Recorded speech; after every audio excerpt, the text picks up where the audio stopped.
Hi, this is the third video of my playlist about the preparation of imidazoles. In this video we'll have a look at the preparation of imidazoles from other imidazoles by substitution of hydrogen. This includes the halogenation, nitration, alkylation, acylation, metalation, arylation and vinylation of imidazoles, both at carbon and at nitrogen. I will not discuss substitution reactions of halides by carbon nucleophiles, like for instance Heck reactions, because these proceed under conditions similar to those of halogenated benzenes or pyridines. Electrophiles react with imidazoles at the lone electron pair of unsubstituted nitrogen because this preserves the aromaticity of the heteroarene. Attack at carbon or at the substituted nitrogen atom, on the other hand, would yield a cyclically non-conjugated, non-aromatic system of much higher energy, and this reaction path is therefore less favorable. The product derivatized at carbon is, however, thermodynamically often more stable than the product with the electrophile bound to nitrogen, and prolonged heating can cause isomerization to the product substituted at carbon. Imidazoles with more than one CH bond will usually be halogenated multiple times, but methods for the selective dehalogenation of polyhaloimidazoles have been developed. I'll show you some examples later. Here, chlorination of imidazole with aqueous hypochlorite yielded mostly dichloroimidazole with a small amount of trichloroimidazole as byproduct. Extensive chlorination under acidic conditions gave a non-aromatic tetrachloroimidazole as the main product, together with a perchlorinated dimer. Catalytic hydrogenation of the main product caused a reductive aromatization to trichloroimidazole. This same trichloroimidazole could also be prepared by halogen exchange from 2-bromo-dichloroimidazole by heating with an excess of concentrated hydrochloric acid, but the yield was low. Bromination of simple imidazoles also proceeds readily. Here 1-methylimidazole was brominated in acetic acid to mostly tribromoimidazole. Treatment of this product with one equivalent of methyl magnesium bromide led to methylation at position 2. Hydrolysis then yielded a 4,5-dibromoimidazole in high yield. It is also possible to remove halogens selectively from positions 4 or 5. Here this was achieved with an excess of sodium iodide and sodium sulfide in refluxing acetic acid. In this example, 2 bromine atoms were removed simultaneously from a tribromoimidazole with an excess of Zec-butylithium followed by hydrolysis. Unfortunately, it is difficult to predict correctly which halogen will be displaced first, and this will have to be determined experimentally. In this case, when unbranched butylithium was used instead of Zec-butylithium, a small amount of an alkylated byproduct resulted. These are formed either by direct aromatic nucleophilic substitution or by reaction of the lithiated imidazole with butyl bromide, the byproduct of halogen-metal exchange. Radical bromination with NBS can bring about the selective monobromination of imidazoles at position 2, as in this example. A twofold radical bromination was achieved by heating with 3 equivalents of N-bromoacetamide to 50 degrees Celsius for 60 hours. Interestingly, no bromination of the methyl groups occurred. NBS can also brominate imidazoles without the intermediate formation of radicals. Here, a substituted imidazole was selectively monobrominated at position 5 with a slight excess of NBS at 15 degrees Celsius. 2 aminoimidazoles can also be brominated this way at position 5. In this instance, the yield depended on the amount of water in the solvent and reagents. The higher the water content in the reaction mixture, the more of a hydrolyzed byproduct was formed. Bicyclic systems consisting of 2 5-membered rings are strained and more reactive than monocyclic heteroarenes. Alternatively, imidazoles can be metallated stoichiometrically by strong bases, either at nitrogen or at carbon. The resulting anionic intermediate can then be halogenated under mild conditions with some aprotic electrophilic halogenating reagent. In this example, NBS was used, and a high yield of the expected monobrominated imidazole resulted. Bromination may have first occurred at nitrogen, but after stirring for 2 hours at room temperature, the more stable carbon-brominated product was obtained. When protected 4-vinyl-imidazole was treated with NBS and hydrogen fluoride, however, no halogenation of the imidazole ring but only of the vinyl group occurred. Electrophilic iodination of imidazoles can be achieved with N-iodosuccinimide or with elemental iodine, as in this example. Multiple iodinations can readily occur, what may be the reason for the low yield in this instance. Here, despite the excess of N-iodosuccinimide, only one product was formed in high yield. No iodination of either of the two NH groups occurred. Carbon-iodine bonds are weak and reductive deiodination of iodoimidazoles occurs readily. Here, one equivalent of ethyl magnesium bromide was used to bring about the selective removal of one iodine atom. One strategy for the preparation of substituted imidazoles is the sequential lithiation and derivatization with electrophiles. Position 2 is the most acidic, and chelation effects can enable a selective lithiation of position 5, as in this example. Here, imidazole was first thiolated at position 2 and then iodinated at position 5. Similarly, here the starting imidazole was lithiated at position 5 and then fluorinated with an electrophilic fluorinating reagent. Even a methyl imidazole could be fluorinated this way, without fluorination of the methyl group. Nitration of imidazoles does not usually lead to multiple nitrations because of the strong electron withdrawing and deactivating effect of the nitro group. Standard nitration of unsubstituted imidazole yielded 4-nitroimidazole in fair yield.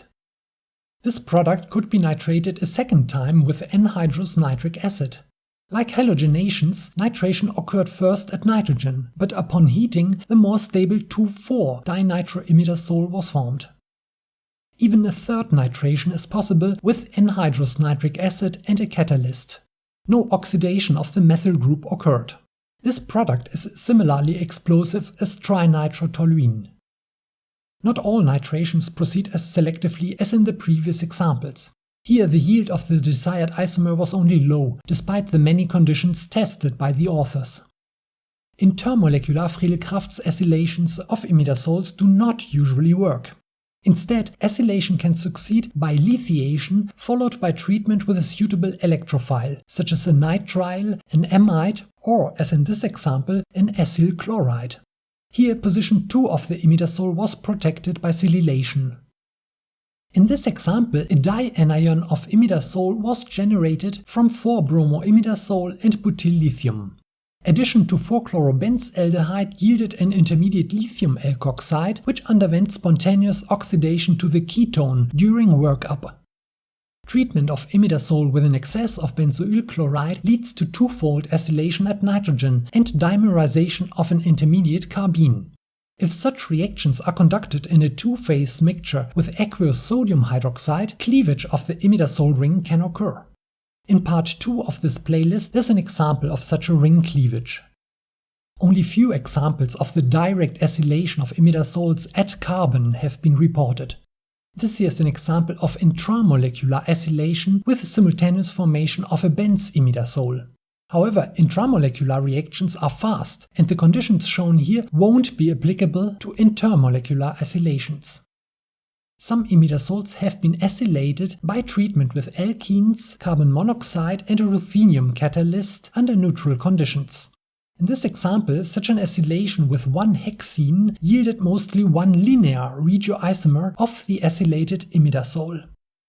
Treatment of imidazole with isocyanates at room temperature leads first to stable N-carbamoyl imidazoles. Upon strong heating, however, these can rearrange to imidazole carboxamides. The latter can also be prepared directly in one step, as shown here. This here is an interesting example of intramolecular aminocarbonylation of an imidazole. Curtius rearrangement of an acyl acide gave an intermediate isocyanate which, depending on the protective group, underwent mostly carbamylation at carbon or at nitrogen. The yields weren't high though. Few examples have been reported of the Friedel-Crafts type electrophilic alkylation of imidazoles at carbon. In this optimized example, a hydroxymethylated imidazole was prepared in low yield by direct alkylation with formaldehyde. Despite the low yield, such procedures can make sense if the starting materials are inexpensive and the number of operations remains reasonably low.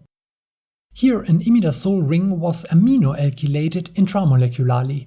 Like in the previous example, regioselectivity was poor, because positions 2 and 5 of the imidazole were similarly nucleophilic under these conditions. A better strategy is often stoichiometric metallation followed by alkylation with an alkyl halide or sulfonate. In this example, protected imidazole was lithiated with LDA and then alkylated with a primary alkyl iodide. No chelate formation but steric effects controlled the regioselectivity in this instance. Imidazoles can be alkylated at nitrogen with alkyl halides, sulfonates, epoxides or electron-deficient alkenes. The regioselectivity of such alkylations can sometimes be controlled by the addition of acids or bases or by the choice of solvent. In this instance, the required isomer was formed in high yield by alkylation with a triflate and an excess of potassium phosphate at low temperature. Here, a nitroimidazole was alkylated with an epoxide. Again, the reaction proceeded with high regioselectivity. Some nitroimidazoles are important antibiotics for treating bacterial or parasitic infections, and the N-alkylation of nitroimidazoles is therefore an important reaction. It seems that under neutral or acidic conditions, 4-nitroimidazole is mainly alkylated at the nitrogen atom closest to the nitro group. Under alkaline conditions, the other isomer becomes predominant, like in the previous example. This here is the first synthesis reported of metronidazole, an important antiprotozoal drug. No base had been added, and as the reaction progressed, the reaction mixture became more acidic. The yield wasn't high, but at least the correct isomer was formed as main product. Synthetic procedures become more reproducible and easier to optimize if the reaction conditions are kept fixed during the progress of the reaction. This should not only include the reaction temperature, but also the acidity or alkalinity of the reaction mixture. If an acid is liberated during the reaction, it is good practice to either add an excess of a base or of an acid to the reaction mixture, so that no significant change of acidity occurs during the reaction, as was the case in this example. Benzylations or allylations of imidazoles are reversible. Alkylation at position 3 is usually fastest, as explained at the beginning of this video, even if the resulting product is thermodynamically less stable than the other isomer. The preferred tautomer of 4-nitroimidazole seems to be the one I've sketched here, and the main product of its benzylation at 80 degrees Celsius was the less stable isomer with the benzyl group closest to the nitro group. Upon strong heating, however, isomerization to the more stable isomer occurred. Imidazoles can also be arylated directly with aryl halides and some transition metal catalyst. The regioselectivity is difficult to predict correctly, and multiple arylations can occur, as in this example. One way to prevent 2- or 3-fold arylations is by using an excess of imidazole. This is only realistic when the imidazole is inexpensive and easy to remove from the product, as was the case in this example. Despite the high reaction temperature, the arylation proceeded regioselectively. The arylation of imidazoles at nitrogen by aryl halides is usually catalyzed by copper salts. Here, 5% of a copper phenanthroline complex was used to arylate imidazole with 3-bromoaniline. Although anilines can also be arylated under these conditions, no extensive N-arylation of the aniline occurred here. Aryl iodides and bromides are the most convenient electrophiles, while aryl chlorides tend to react too slowly.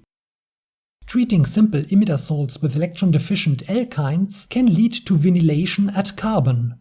Here, position 2 of methylimidazole was vinylated at room temperature without any catalyst or solvent. Imidazoles can also act as electron-rich dienophiles in Diels-Alder reactions. Most Diels-Alder reactions involve electron-rich 1,3-dienes and electron-deficient dienophiles, but can also work with electron-deficient dienes.